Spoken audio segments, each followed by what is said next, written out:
Pipe में क्या मारेगा, खूब प्रेशर मारेगा, क्योंकि वो एक्सपेंड होना चाहिए, तो है नहीं एक्सपेंड होने के लिए, तो आपका जो पाइपलाइन है क्या हो जाएगी, ब्रस्ट, फट जाएगी, causing them to burst. Now, plant also die for the same reason. ज्यादा सर्दी पड़ने से प्लांट के साथ भी यही होता है, क्या होता है, प्लांट की जो वेन्स होती है उसमें पानी जा रहा है, अब वो पानी जा रहा है तो क्या होता है कि पानी जैसे टेम्परेचर 4 डिग्री से के करीब पहुंचेगा वैसे ही वो पानी कॉन्ट्रैक्ट होने की बजाय फैलेगा, और जैसे ही वो फैलेगा तो क्या होगा, प्लांट की वेन्स फट जाएंगी, प्लांट्स की वेन्स फट जाएंगी, तो आपको जो प्लांट है वो सर्वाइव नहीं कर पाएगा। समझ में आ रहा है, अगर कुछ अच्छा भी है तो कुछ बुरा भी है, ठीक है। Okay, now brush coating to protect them the field, इसीलिए जो है सर्दियों के मौसम में क्या करा था, खेतों को पानी से भर दिया जाता है, क्यों क्यों, क्योंकि उससे क्या होगा ना, सरफेस का पानी आपका क्या रहेगा, बोलो, सरफेस का पानी तो आपका जम जाएगा, ठीक है, और जो नीचे का पानी है वो आपका क्या रहेगा, वार्म, अब वो वार्म पानी रूट एब्सॉर्ब करेगी और फिर वो आपकी कैपिलरी क्या नहीं होगी, ब्रस्ट नहीं होगी, ठीक है। नहीं तो अगर वही ठंडा पानी को ऊपर तक जाता है, ऊपर का सरफेस में टेम्परेचर मेंटेन कर रहा है ना वो, अगर पानी ठंड नीचे ही नहीं जाएगी ग्राउंड तक, तो जो पानी जो आपकी जो कैपिलरी प्लांट के अंदर जो पानी गया हुआ है वो क्या नहीं होगा, एक्सपेंड नहीं होगा, एक्सपेंड नहीं होगा तो आपका प्लांट डाई नहीं होगा। समझ में, तो ये यहाँ पे पूरी कहानी आपको खत्म होती है, ठीक है। ओके, अब हमने पढ़ना है इसमें एनर्जी फ्लो तो है नहीं हमारे पास, एनर्जी के सोर्सेस भी नहीं है, ठीक है, तो है क्या हमारे पास पढ़ने के लिए, green house effect and global warming और चैप्टर लिस्ट, ठीक है।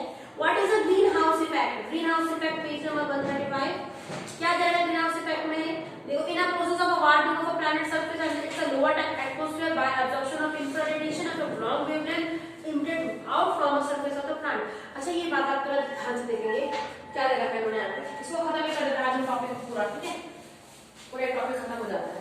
देखो इन्होंने क्या करा इसमें उन्होंने green house effect, green house effect क्या है, हमारे सूरज में से कौन कौन सी रेस आती है, बहुत सारी रेस आती है, एक होती है इंफ्रारेड, ठीक है, इसकी वेवलेंथ बहुत ज्यादा होती है, ठीक है, वेवलेंथ बहुत ज्यादा होती है, तो ये आपकी, ये सपोज मेरा अर्थ है, अर्थ के सरफेस पे आकर टकराती है और वापस जाती है, ठीक है, ऐसा होता है। लेकिन बीच में हमारी कुछ गैसेस प्रेजेंट होती है हमारे एटमॉस्फेयर में, जो इस इंफ्रारेड को क्या कर लेती है, एब्सॉर्ब कर लेती है, जैसे कि कार्बन डाइऑक्साइड, जैसे कि मीथेन, जैसे कि अदर गैसेस। लेकिन रिस्पॉन्सिबल ज्यादा कौन होती है, कार्बन डाइऑक्साइड होती है। जरा इसको ढंग से देखना है, कार्बन डाइऑक्साइड रिस्पॉन्सिबल थी, इसीलिए रात के टाइम हमारा टेम्परेचर थोड़ा सा गर्म रहता है, वरना सूरज की रोशनी के जाते ही टेम्परेचर में बिल्कुल 0 हो जाना था और हम सबने वही ठंडे हो जाना था, ठीक है। और आई बात समझ में, तो एक अच्छी चीज थी ना कार्बन डाइऑक्साइड गैस, ये देखो हमारे में से जो निकल रही है ना, as a respiration carbon dioxide gas बाहर निकलती है, बहुत सारी चीजों से हमारी कार्बन साइकिल चल रही है, तो कार्बन डाइऑक्साइड गैस आपकी क्या रहती है, एटमॉस्फेयर में रहती है, समझना। हाँ, अब एटमॉस्फेयर में रहने की वजह से सूरज की रोशनी जो आई इसने क्या कर ली, एब्सॉर्ब कर ली, तो जितनी आई यानी 10 आई, लेकिन 10 वापस नहीं गई, 8 वापस चली गई, 2% हमारी यहीं पे रुक गई, जिसकी वजह से रात का टेम्परेचर हमारा क्या था, नॉर्मल था, ये नेचर ने बना कर दिया था। अब हमने क्या कर दिया है, अपनी वजह से हम लोगों ने इस एटमॉस्फेयर में कार्बन डाइऑक्साइड की मात्रा को बढ़ा दिया, और जब कार्बन डाइऑक्साइड की मात्रा, ये ऐसी गैसें जैसे मीथेन वगैरह हो गई, ये गैसें जब हमारे एटमॉस्फेयर में रहेंगी तो ऑब्वियसली बात, इनका क्या काम है, इनका काम है इंफ्रारेड को रोकना। अब इंफ्रारेड अगर इस एटमॉस्फेयर में रुकेगा तो वो टेम्परेचर को क्या कर देगा, बढ़ा देगा, जो कि नॉर्मली बढ़ना चाहिए था, लेकिन अब वो थोड़ा सा ज्यादा बढ़ेगा।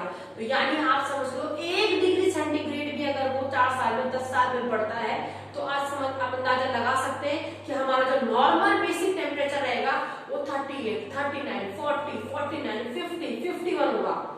अब टेम्परेचर इतना पहुंचेगा तो क्या होगा, ग्लोबल वार्मिंग होगी, क्योंकि ग्लोबल वार्मिंग डेफिनेशन ही यही है कि आपके एटमॉस्फेयर में, एटमॉस्फेयर का क्या बढ़ जाना, टेम्परेचर का बढ़ जाना, उसको क्या कहा जाता है, ग्लोबल वार्मिंग कहा जाता है, जिसके लिए ग्रीन हाउस गैसेस क्या होती है, रिस्पॉन्सिबल होती है, ठीक है। अब ग्लोबल वार्मिंग के चलते क्या होगा, टेम्परेचर बढ़ गया। नॉर्मली हमारे अर्थ का टेम्परेचर अब बढ़ चुका है, हर 10 साल में 1 डिग्री सेंटीग्रेड बढ़ रहा है, ठीक है, पॉल्यूशन की वजह से बढ़ गया ना। अब उसके बढ़ने से क्या होगा, हमारे ग्लेशियर जितने हैं बर्फ वाले इलाके वो पिघलने शुरू हो जाएंगे, क्योंकि उनके लिए जो टेम्परेचर सुटेबल था वो नहीं रहा, अब तो टेम्परेचर रेगुलर से बढ़ता चला जा रहा है, तो ग्लेशियर पिघलने शुरू होंगे तो क्या आएगी, बाढ़ आएगी। बाढ़ आएगी तो कई गांव तबाह हो जाएंगे, समझे, ठीक है। ये होगा ग्लोबल वार्मिंग का इफेक्ट। तो सीधे सीधे एक तो ये प्रॉब्लम हुई, हमारे पास ग्लेशियर चले गए, ठीक है। दूसरा क्या होगा, बहुत ज्यादा अगर हमारे पास ग्लोबल वार्मिंग होती है बेटा, तो जितने नदी नाले ये सब सूखा पड़ जाएगा। पहाड़ों से निकलने वाले जो आपके क्या होते हैं, छोया फूटता ना, याद होगा आपको, पहाड़ों से पानी निकलता है, एक हमारा नेचुरल वाटर होता है, धीरे धीरे जो नल के वो जो स्रोत है ना, स्रोत जिसे हम लोग कहते हैं रिसोर्सेस, वो धीरे धीरे बंद होने शुरू हो जाएंगे, क्योंकि क्या हो जाएगा, टेम्परेचर बढ़ जाएगा, ठीक है। नदी वाले इलाकों में आपको पता है देखो फ्लड आने शुरू हो जाएंगे। तो ये सारे इम्पैक्ट होगा आप लोग किस चीज का, सिंपल है ग्लोबल वार्मिंग का। समझ में आया। तो सबसे पहला क्वेश्चन होगा कि क्या कौन कौन सी गैसेस होती हैं आपकी रिस्पॉन्सिबल, वो आपने देखना है। दूसरा ग्लोबल वार्मिंग मैंने आपको बता दिया कि एवरेज टेम्परेचर से टेम्परेचर के बढ़ जाने को क्या कहा जाता है, आज सबसे इसको ग्लोबल वार्मिंग कहा जाता है। उसके कारण क्या क्या है, देखो इंडस्ट्री से निकलने वाला धुआं, ठीक है, आपका इंडस्ट्रीज व्हीकल्स वगैरह से निकलने वाला जो कार्बन डाइऑक्साइड को बढ़ाएगा, जितनी ज्यादा कार्बन डाइऑक्साइड एटमॉस्फेयर में होगी आपको ग्लोबल वार्मिंग उतनी ज्यादा होगी, ठीक है।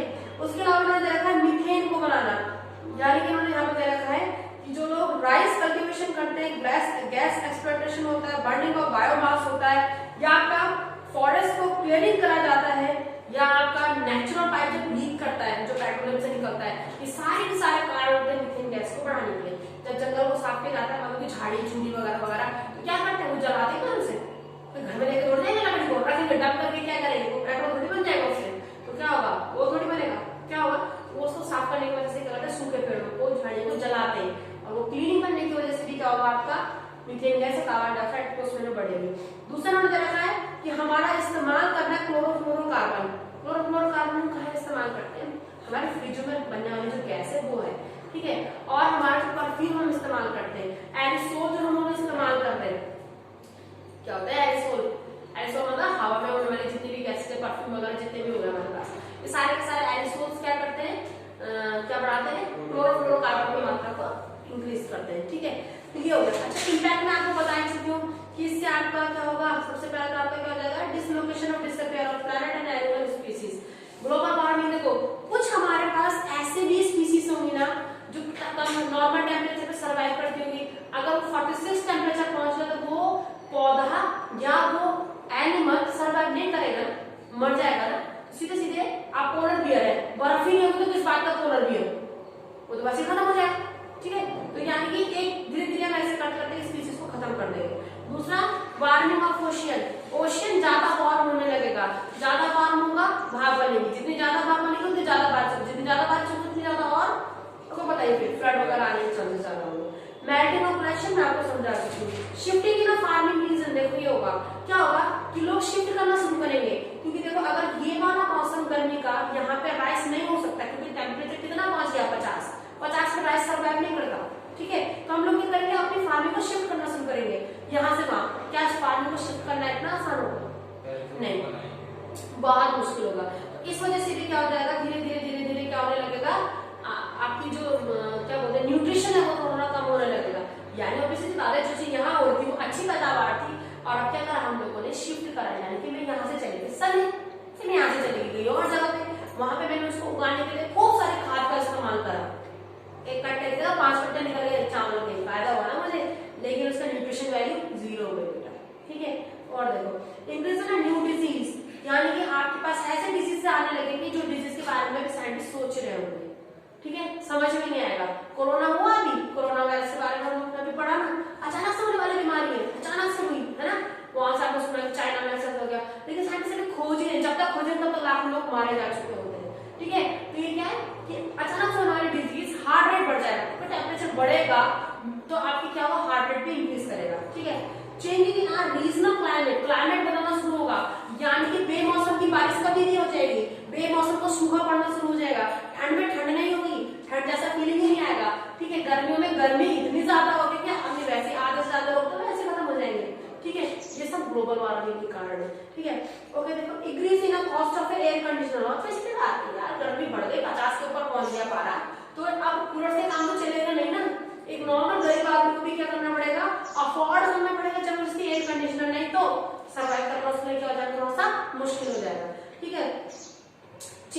सी लेवल का चेंज समझ में आ गया। अब एक ग्लेशियर बढ़ेगा तो ऑब्वियसली बात है, जो हमारे मंदाकिनी है, गंगा है, ये सारे रिवर है, ये अपने जो उनका लेवल था ना उससे ऊपर बहना शुरू करेंगी, तो बाढ़ आएगी भाई अच्छी वाली, ठीक है। अच्छा भाई इसको हम लोगों ने कर तो दिया, तो इसके एक चुपचाप सब बताओ इसका रिस्पॉन्सिबल कौन था? इतनी चीजें मैंने आपको बताई कि सब चीजों का नुकसान कौन कर रहा है? हम कर रहे हैं। कोई जानवर कोई गाड़ी नहीं चलाता, तुमने किसी शेर को गाड़ी चलाते नहीं देखा होगा, किसी हाथी को तुमने फर्टिलाइजर यूज करते नहीं देखा होगा, ठीक है, किसी जानवर को तुमने कभी जंगल में आग लगाते नहीं देखा होगा, ना वो इंडस्ट्री करते ना वो कुछ करते हैं, हम लोग करते हैं। इस सब के रिस्पॉन्सिबल हम है, ठीक है। हम ही को सुधार करना होगा, नहीं तो आने वाला अगर कोरोना काल नहीं चलता ना, ये कोरोना वायरस का चक्कर नहीं होता तो आगे पॉल्यूशन जितना फ्री हो रहा था ना, यार इतना पॉल्यूशन फ्री नहीं होता, ठीक है। उधर कुदरत ने अपना गेम खेल दिया, तब जाके सारी की सारी चीजें क्या हो चुकी है, दोबारा से क्लीन हो चुकी है। गंगा के अंदर मछलियां दिखाई दे रही है, इतना पॉल्यूशन था कभी गंगा में मछलियां नहीं नजर आई, अब वो ऊपर से करके नीचे लोग देख रहे हैं, क्या हुआ, सब घर के अंदर है ना। तो मतलब ये कोरोना ने इतना तो सिखा दिया था, कुछ बुरा तो किया लेकिन कुछ अच्छा भी करके चले गया ना, केवल पॉल्यूशन तो यार जो हमसे नहीं हो रहा था कंट्रोल करके चले गए, ठीक है। अब इसमें क्या करेंगे आपकी तरफ से उन्होंने वे टू मिनिमाइज, आप कैसे कम कर सकते हो? सबसे पहले देखो उन्होंने देखा 3 तरीके होते हैं, एक होता है टेक्नोलॉजिकल मेजर, दूसरा होगा इकोनॉमिकल मेजर, तीसरा होगा पॉलिसी मेजर। पहले आप टेक्नोलॉजी से क्या कर सकते हो? अब आपने क्या करना है, जो रिन्यूएबल सोर्सेस थे उसकी जगह पे आपने नॉन रिन्यूएबल सोर्सेस का इस्तेमाल करना है, ठीक है। दूसरा देखा है आपने ट्रांसपोर्टेशन ऑफ व्हीकल, अगर तुम स्कूटी से मार्केट जा रहे थे और अगर आप जा सकते हो, आपके पास टाइम है, साइकिल का इस्तेमाल करो, ठीक है। पैदल जा सकते हो अगर नजदीक है, आप एक अपने फ्रेंड के यहाँ जाने के लिए स्कूटी का इस्तेमाल कर रहे हैं। अब ये नहीं करना ना देहरादून जाने के लिए पैदल निकल जाए भाई, नहीं, जहां जरूरत है वहां आप देखो, अगर देहरादून जाने के लिए एक बस में, ठीक है, 30 लोग बैठे और 30 के 30 अपनी अपनी गाड़ी लेकर जाएंगे तो कितना फ्यूल यूज होगा? अरे सबके साथ बस में जाने तो कम फ्यूल यूज होगा ना। तो आपको तरीके बदलने हैं, ठीक है, तरीके बदलेंगे तो ही जाके सुधार होगा। नहीं तो कार लेने, कार तो सभी ले सकते हैं, लेकिन क्या है, अब नेचर को बचा कर तो क्या होगा, कुछ आने वाले कुछ सदियों के बाद यानी मेरे बच्चे टीवी देख पाएंगे, उससे बात कर आगे मुझे लग रहा है कि हम इतना ज्यादा इसको पॉल्यूटेड कर चुके होंगे कि सारे सांस लेना भी मुश्किल है, ठीक है। Use of biogas stove for cooking, यहाँ पे उन्होंने देखा है कि आप जो है ग्रीन हाउस से बचने के लिए आप गैसेस का इस्तेमाल ना करें, आप ऐसी चीज का इस्तेमाल करें जैसे उन्होंने देखा बायोचार स्टोर करके लिखा हुआ है, ये स्मोक ग्लास होता है, इसमें कम से कम गैस वगैरह बाहर निकलती, ठीक है, मतलब वो धुआं वगैरह बाहर निकलता है। ये तो हो गया आपने सीधे सीधे कहने का मतलब टेक्नोलॉजी, यानी आप बदलो, यानी आप अपनी टेक्नोलॉजी को बदलो, अपने तरीके को बदलो। दूसरा क्या है इकोनॉमिकल मेजर, यानी कि डिफॉरेस्टेशन, आप ज्यादा से ज्यादा, इकोनॉमिकल मेजर मतलब आप ज्यादा से ज्यादा क्या करो, डिफॉरेस्टेशन मतलब पेड़ पौधे लगाओ, जितने ज्यादा पेड़ पौधे होंगे उतना ही आपका पॉल्यूशन थोड़ा कम होना शुरू हो जाएगा, ठीक है। इंडस्ट्री टू पे कार्बन टैक्स, ये इंपॉर्टेंट है, जो भी इंडस्ट्रियलाइजेशन होगा तो उनको कार्बन टैक्स पे करना पड़ेगा गवर्नमेंट को, यानी कि गवर्नमेंट उस पैसे से क्या करेगा फिर पॉल्यूशन फ्री। वैसे इसकी जगह में ये भी हो सकता है कि जो इंडस्ट्रीज है वो पॉल्यूशन चेक करेंगे, जैसे होता है ना गाड़ी में पॉल्यूशन का पेपर लगाया जाता है कि पॉल्यूशन में इकोनॉमिक चेक की जाती है ना, तो वो लगाया जाए उनके इंडस्ट्रीज में, और उनके पूरे जो हम लोगों ने पढ़ रखा है यूपीएस वगैरह में, पूरा स्क्रबर्स वगैरह लगाए जो हमारे गैसेस को क्या करते हैं, हार्मफुल से जो यूजफुल में चेंज करते हैं ना, वो सारे उनके मेजर में वो लगाए जाने चाहिए, ठीक है। ओके, दूसरा पॉलिसी मेजर, पॉलिसी मेजर मतलब सबसे पहले दे रखा है कि आप एजुकेटेड हो, ठीक है। पॉलिसी तभी समझ में आएगी ना कि भाई पॉलिसी माना होता है कोई चीज, कुछ चीज, किसी चीज के लिए कुछ चीज बनाना, कानून बनाना, ठीक है, नियम बनाना, वो कब फॉलो करेंगे आप, तब फॉलो करोगे जब पढ़े लिखे होंगे। आज आप पढ़े लिखे हो, आप लोग थोड़ा समझोगे तब जाकर आप किसी फॉलो करोगे, तभी तो फॉलो करोगे तो आप आने वाले फ्यूचर के लिए कुछ रख के जा सकते हैं, ठीक है। दूसरा नाम दे रखा है controlling population through family planning, welfare reforms and empowerment of women. यहाँ पे दे रखा है इन्होंने कि आपको किस चीज में देखो कहां से कहां जोड़ने गया है, ग्लोबल वार्मिंग में जितने ज्यादा बेटा पॉल्यूशन, जितना ज्यादा पॉपुलेशन होगा उस पॉपुलेशन के हिसाब से क्या होगा, उतना ज्यादा खाना, उतना ज्यादा लकड़ी का कटना, उतना ज्यादा सारी चीजें इस्तेमाल होगी नहीं होगी। तो क्या है, थोड़ा सा फैमिली प्लानिंग के बारे में पढ़े, ये सब चीजें इंक्लूड की गई है। दूसरा welfare reforms and empowerment of women, यानी औरत, हमें तो ये मतलब इसको इंक्लूड नहीं करना चाहिए फिर मेरे हिसाब से तो, पर यहाँ पे लिखा हुआ है तो हर चीज में बेटा देखो वुमेन एम्पावरमेंट का मतलब होता है उसको पावर से थोड़ा सा और हाईलाइट करना, अप करना, मतलब यहाँ पे बताया गया कि देखो औरत अगर सही होगी ना घर में, लेडीज डिपार्टमेंट जो होता है, अगर वो बहुत अच्छे से समझती है पॉल्यूशन पॉपुलेशन के बारे में, तो पूरा एक घर जो है बहुत अच्छे से कंट्रोल हो जाता है। जैसे कि अगर मैं एज अ मम्मी हूँ तो मैं अपने बेटे को बोलूंगी बेटा आप साइकिल में जाओ, ठीक है, कोई सामान वगैरह आप पैदल जाओ, ठीक है, मैं उसको स्कूटी के बारे में मैं उसको बताऊंगी नहीं स्कूटी अभी से ऐसे यूज करने की जरूरत नहीं तो क्या है, तो मैं उसको अभी जो 6 7 तो हुआ बेटा उसको हैंड अभी जोड़ी होता है तो सुबह बेटा तो स्कूटी ले आ, क्या दिक्कत आ रही है, समझ में एक ही हो गया। उसके अलावा पॉल्यूशन पॉपुलेशन दोनों किसी कंट्रोल में, तो यहाँ पे मुझे लगता है वुमेन एम्पावरमेंट में बहुत जरूरत है, एजुकेटेड होना, उनका आगे और चीज में जो पार्टिसिपेट करना वो भी काफी जरूरी है इसमें। दूसरा इन्होंने दे रखा है इसमें, बस फिलहाल 2-3 टॉपिक है और यहाँ पे इसको खत्म करेगा। रिसेंटली इन्होंने कहा कि 21st yearly 2015 United nation climate change conference CPM 11 head in Paris on November 30 to December 12। यहाँ पे उन्होंने कहा कि हमको अपने टेम्परेचर को कम करने के लिए इंडस्ट्रीज वगैरह कुछ एक्शन लिए जाते हैं, कुछ प्लानिंग की गई है। उन्होंने कहा हमको ऐसा प्लान करना होगा कि क्या हो कि हमारा जो पॉल्यूशन लेवल है वो क्या किया जाए, कम किया जाए। जैसे देखो एक सिंपल से इन्होंने अभी रिसेंटली आपको याद होगा दिल्ली में भी जो दिवाली हुई थी पटाखे बैन कर दिए गए थे, ठीक है, तो ये ऐसा पॉलिसी का हिस्सा होगा कि भाई वहां पे कोई भी नियम कानून होगा ना कि कोई भी अप्लाई नहीं करेगा। जैसे अगर यहाँ पे ऐसा बोल दिया जाए कि यूजुअली संडे सैटरडे 2 दिन कोई भी मार्केट के अंदर 4 व्हीलर या 2 व्हीलर लेकर नहीं आएगा, तो काफी कम हो जाएगा, काफी कम हो सकता है। एक दिन तो ऐसा होना चाहिए जिस दिन नॉर्मली तो हम पैदल जा ही सकते हैं, नॉर्मली तो वहां से ऐसा कुछ नहीं अमल कर सकता, लेकिन हम लोग करना नहीं चाहते, ठीक है। बदलाव तब आता है जब हम बदलते हैं, बदलाव तब नहीं आता जब हम ये सोचते हैं कि कोई दूसरा बदलेगा। दूसरा क्यों बदलेगा जब तुम खुद नहीं बदले हो?